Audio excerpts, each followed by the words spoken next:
उनकी मौत अस्वाभाविक है और सुनियोजित हत्या की गई है।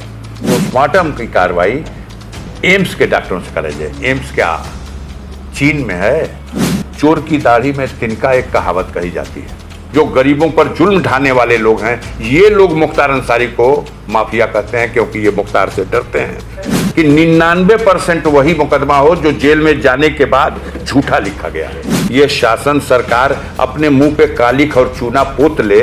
भारतीय मीडिया को समीक्षा करनी चाहिए अपनी रिपोर्टिंग पर। मुख्तार अंसारी के सिलसिले से अपनी शोक संवेदना व्यक्त करने आए थे। आप सभी लोग जानते हैं कि 28 तारीख को जेल में जिस तरह से उन्हें पहले जहर दिया गया और फिर उनके इलाज में कोताही और जानबूझ करके ऐसी परिस्थितियाँ पैदा की गई कि उनकी मौत हुई। कहा गया कि कार्डियक अरेस्ट हुआ और हार्ट अटैक की वजह से मौत हुई है। जो विशेषज्ञ हैं, प्रयोगशालाओं में जब इस सवाल पे बात किया गया कि पोस्टमार्टम के समय मुख्तार अंसारी का हार्ट, ये उसका कलर पीला था, तो बिल्कुल स्पष्ट रूप से आपके यूपी तक चैनल ने ही, आज तक के चैनल ने ही हमको भी इंटरव्यू किया था और उस विशेषज्ञ का भी इंटरव्यू लिया।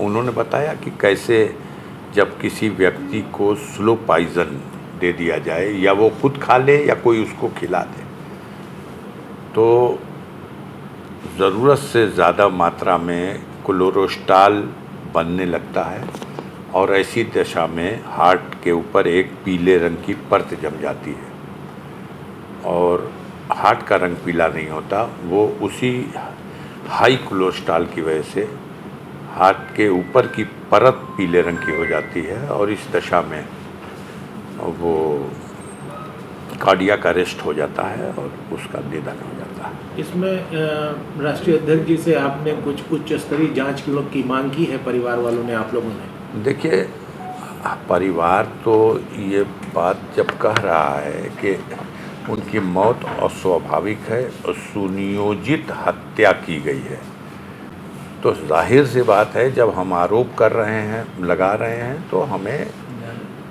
लेकिन अगर इस आरोप का मतलब आप ये समझते हैं कि जिसने हत्या की और कराई वही जांच कर दे, तो ये तो बेवकूफ़ी की बात है। मतलब कई लोग पूछ रहे हैं मीडिया के साथी कि वहाँ तो ऑलरेडी जांच हो गई मजिस्ट्रेट की। अरे कोई भी जेल में मर जाए, हिंदुस्तान के किसी जेल में कोई मर जाए, मजिस्ट्रेटियल जांच का आदेश हो जाता है। ये रूटीन है। एक न्यायिक जांच आप कह रहे हैं आर्डर हो गया, तो ये सब कुछ तो इसलिए हो जा रहा है। यही तो चोर की दाढ़ी में तिनका एक कहावत कही जाती है कि जब कोई कहीं मांग करे उससे पहले ही हम कह दें कि हम न्यायिक जांच भी करा रहे हैं, प्रशासनिक जांच भी करा रहे हैं, जिसको बयान देना हो, सबूत देना हो। एक बात तो कही गई, सिर्फ उनके बेटे उमर की तरफ से उनके मौत की खबर पाकर जब वहाँ वो पहुँचा है, तो उसने कहा कि पंचायतनामा कर रहे हैं आप, इनकी लाश का, इनके शव का जो परीक्षण होना है, पोस्टमार्टम होना है, वो एम्स के डॉक्टरों से कराया जाए। सरकार निष्पक्ष होती या ये व्यवस्था निष्पक्ष होती, तो ये कौन सा ऐसा प्रस्ताव था? न न्यायिक जांच की मांग थी, न प्रशासनिक जांच की मांग थी, न एफआईआर लिखने की मांग थी। जांच का पोस्टमार्टम की कार्रवाई एम्स के डॉक्टरों से कराई जाए। एम्स क्या चीन में है? भारत सरकार का ही तो है, क्यों वो मंजूर नहीं है? इसलिए कि जिन डॉक्टरों ने तमाम खाना पूर्ति इलाज में की है, जिनकी भूमिका पूरी तरह संदिग्ध है, वो अपने आप को बचाते हुए और सबको बचाने के लिए पोस्टमार्टम में इस तरह से करेंगे। वीडियोग्राफी भी हो रही थी, वीडियोग्राफी भी होती रहे, सब देखता रहे। पंचायतनामे पे उमर ने दस्तखत भी किया है।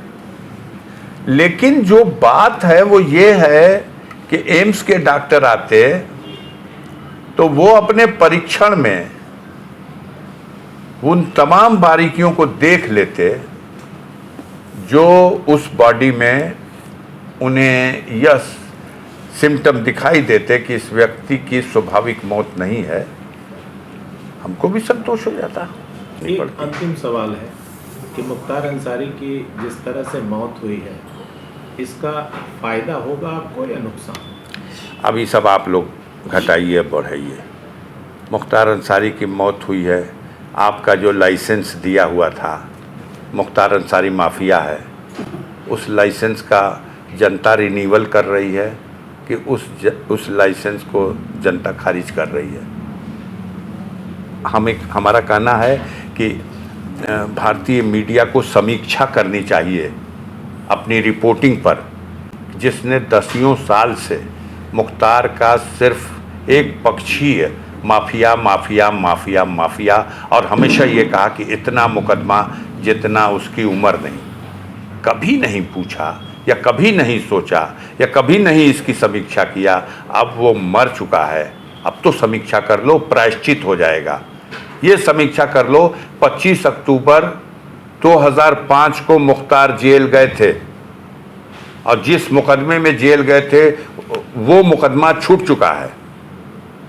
अब बताओ, इस 18.5 साल के पीरियड में मुख्तार के खिलाफ, अगर हमारे पास गिनती नहीं, आपके पास होगी, 40 है, 50 है, 60 है, 65 है, 70 है, जितने मुकदमे हैं उसमें 95% ऐसे मुकदमे नहीं होंगे जो मुख्तार जेल में है और ज़बरदस्ती शासन प्रशासन और सरकार उसके खिलाफ झूठा मुकदमा लिखाई हो। एक तरफ जेल में है आदमी और एक तरफ क्राइम भी कर रहा आदमी, तो या तो अपने मुंह पे ये शासन सरकार अपने मुंह पे कालिख और चूना पोत ले कि हमारे काबू में नहीं है ये व्यवस्था, जेल में भी रह के कोई क्राइम कर रहा है, और या अगर बहुत कानून व्यवस्था दुरुस्त है तो ये कैसे कि अगर 70 है तो 65 होगा, जेल में है वो और झूठा मुकदमा लिखा गया है, फर्जी मुकदमा लिखा गया है। आप इसकी समीक्षा कर लो, अगली बार जब हम बैठें तो आप हमसे कहना कि आप तो अफजाल साहब ऐसे कहे थे, हमने तो समीक्षा कर लिया, गलत है। ऐसा भी हो सकता है कि 99% वही मुकदमा हो जो जेल में जाने के बाद झूठा लिखा गया।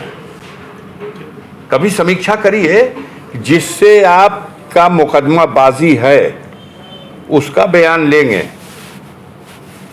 जिसने आरोप ही लगाया है कि मेरे पिता की हत्या, मेरे पति की हत्या में मुख्तार अंसारी का हाथ था, उससे बयान लेंगे। मुख्तार क्या है, वो कहेगा माफिया, नहीं तो और क्या कहेगा। लेकिन आम इंसानों से जाइए, बयान ले लीजिए, वो क्या कहेगा। वो कहता है मसीहा है, हमारे ऊपर जुल्म अत्याचार होता है, हमारे जैसे गरीबों पर जुल्म अत्याचार होता है, मुख्तार अंसारी हमारी रक्षा करता है।